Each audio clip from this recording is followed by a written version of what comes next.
Total conversion mods are great for people who want something brand new after Crusader Kings 3. It's been less than a year and there's already so many new worlds to explore in CK3. The modders have done a fantastic job and we should all be so thankful as a community.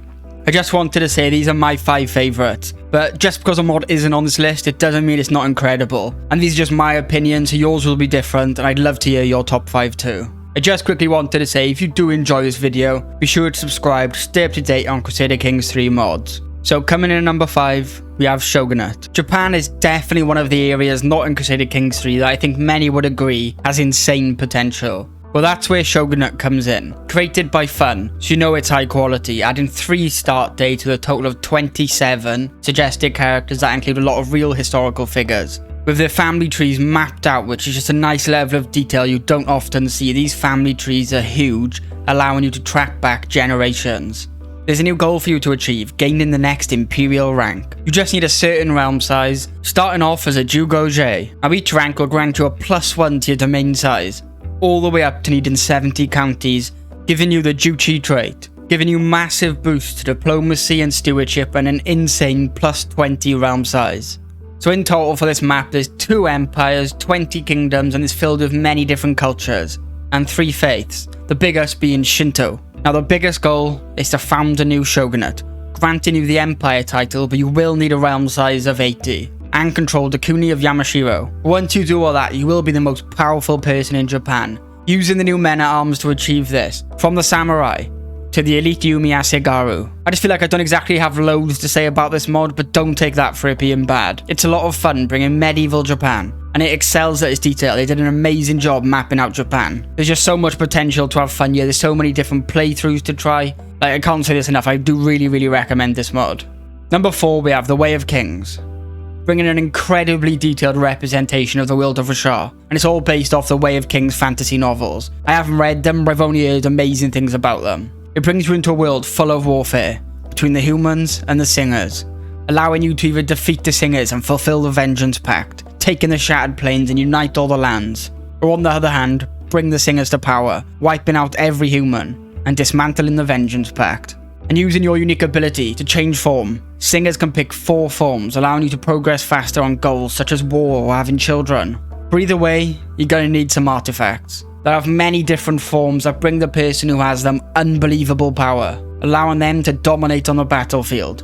Using the new learning skill of Artifabrial, you can craft certain artifacts, or you could take the more aggressive approach, duel for artifacts or even land. And even duels have been changed. There's a new sub-focus in the martial tree allowing you to learn new stances, which you will pick before a duel. Now each stance will come with its own pros and cons, and usually they counter each other. And picking the right stance could be the difference between winning and losing. Another giant feature is the introduction of the Knights Radiant, allowing you to bond with a Spren. Now to bond with one you will need to have a mental break, and then there's a chance to bond with one, but not every time. And each Spren gives various boosts, but sometimes you may have to complete tasks for them to progress in the Knights Radiant. This mod is just so well made, the map looks great and is incredibly unique, with various new mechanics really giving you a brand new experience. And if you enjoy more of a fantasy setting, then this may be the perfect mod for you. Next up, at number 3, Lord of the Rings, Realms in Exile. Now I just quickly wanted to start this off by saying, even if you don't know a single thing about the Lord of the Rings, you can still have a lot of fun. So it brings you into the world of Middle-earth, and it really feels alive, with all the new characters, cultures and religions.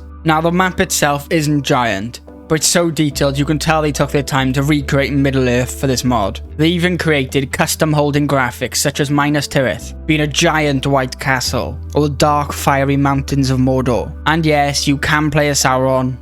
And yes, it's incredibly fun. You can absolutely spread havoc across the entire map using your unbelievably powerful men-at-arms, especially the Olog-hai, which are giant creatures covered in spikes and carry giant weapons. So yeah, don't mess around with them things and just surrender. Oh yeah, but that's not it. He also has dark magic that can find super powerful champions or spawn entire armies, or even just destroy enemy armies if you're at war. And all of this just means most people, unsurprisingly, want to be a friend. They'll often come to you and offer you tributes of men or gold for a truce. But as scary as Sauron may be, there's one hope. Steward Denethor of Gondor, also getting a powerful army consisting of many new men-at-arms, and a few unique decisions that allow you to go through event chains hoping to increase your skills. Although these are the two main characters, many characters have their own decisions, such as down in the south you can fund invasions of Gondor, or maybe even just unify the havens of Mirlond and Ramlond. And this is why this is one of my favourite mods. There's just so many different unique playthroughs you can try. It doesn't feel like they've just focused on one or two of the main characters and got lazy with the rest. They're all high quality. Even the player models are done super well. Sauron's player model looks great, and his court consisting of orcs, and his most powerful vassal, the blind sorcerer, all just look great. So this mod allows you to take over many characters, giving you goals to achieve. It's definitely one of the most feature-full mods out there, with even more updates planned, such as adding elves and new regions to the game. Number 2, we have Princes of Darkness. Princes of Darkness brings you to a world of war, secrecy and fear. Now it all takes place on the normal map, but it changes so much about how you will play the game. There are 3 separate start dates, each with a unique theme, and I 100% recommend trying all of them. The first is where vampires seem to have almost full control of the world. The second is where vampire hunters exist and attempt to get rid of every single last vampire. And the final bookmark is where humans have started to come back, and the vampires are mostly dead or in torpor, giving you 3 unique experiences to attempt. And this is what makes this mod so good. There's just so much content here and new things to try. As a vampire, you're challenged to stay undetected by killing any human that might know your secret, or you can turn humans into vampires. There are so many new features like the blood sorcery menu, giving you many options to target people. You can inflict disease or learn secrets of their blood, or maybe just imprison them. Now you can either prey on people or other vampires, increasing your blood potency to become even stronger, as indicated by the effect level. Killing other vampires will be difficult, and it will cost you 500 piety, but if successful you can destroy their soul, killing them forever. If you decide to play on the opposite side as a hunter, you also get new skill trees with an insane amount of perks. You get options to scout out vampire lairs in an attempt to find them alone and kill them. But of course, going to fight a vampire will be very dangerous, but can definitely be fun, slowly building up your power and secretly hunting them down. You also get many new decisions to bring back certain orders. You will just need to kill specific vampires, and certain kingdoms must be held by other people of the Shadow Inquisition faith, giving you nice and clear goals to achieve. Overall, this has to be one of the most unique mods currently out. Although it takes place on the vanilla map, there's just a massive amount of new features and mechanics. There's just so much playthrough potential with this mod, it's crazy. They have done an excellent job creating this mod. They just went above and beyond, adding new things. Before I say number 1, I'd like to mention some mods that are just really good that are just not on this list. You have Fodlan, a Fire Emblem mod, brings you to a world from the Nintendo game. The map is extremely well made with new mechanics like crests that can be inherited and give boosts. The map style is honestly probably my favourite of any mod, just the colour style of it all looks amazing. There's also Godhirja, the Dying World, which is another fantasy mod, featuring new mechanics like magic, dueling and a well-made custom map. I'm definitely at some point going to make a full video about this mod. The last two I'd like to mention is the Fallen Eagle and the Kingdom of Heaven Third Crusade, which mainly feature just different time periods, but they are both amazing. These two are some of my favourite mods. Anyway, let's just get straight on number 1. So my favourite total conversion mod is Tales of Ireland. It just brings Ireland to a whole new level. Seriously, it's absolutely giant over the base game Ireland. You get so used to seeing Ireland as being a tiny little place usually, but it's absolutely crazy seeing it this size, with around 1,000 counties, 32 kingdoms and a total of 4 empires. And there's even the Isle of Man just to the side. Just imagine if places in CK3 were really all this detailed. Although I can understand if the whole map was this detailed, it'd probably melt people's computers. But this mod dives deep into Irish mythology, bringing the Fomorians, the most ancient people to inhabit Ireland, that follow the Dark Gods, getting their own special trait, or the Firbolg. Each one will have their own trait, giving a brief backstory on them. Now, development has been changed massively to fit this mod.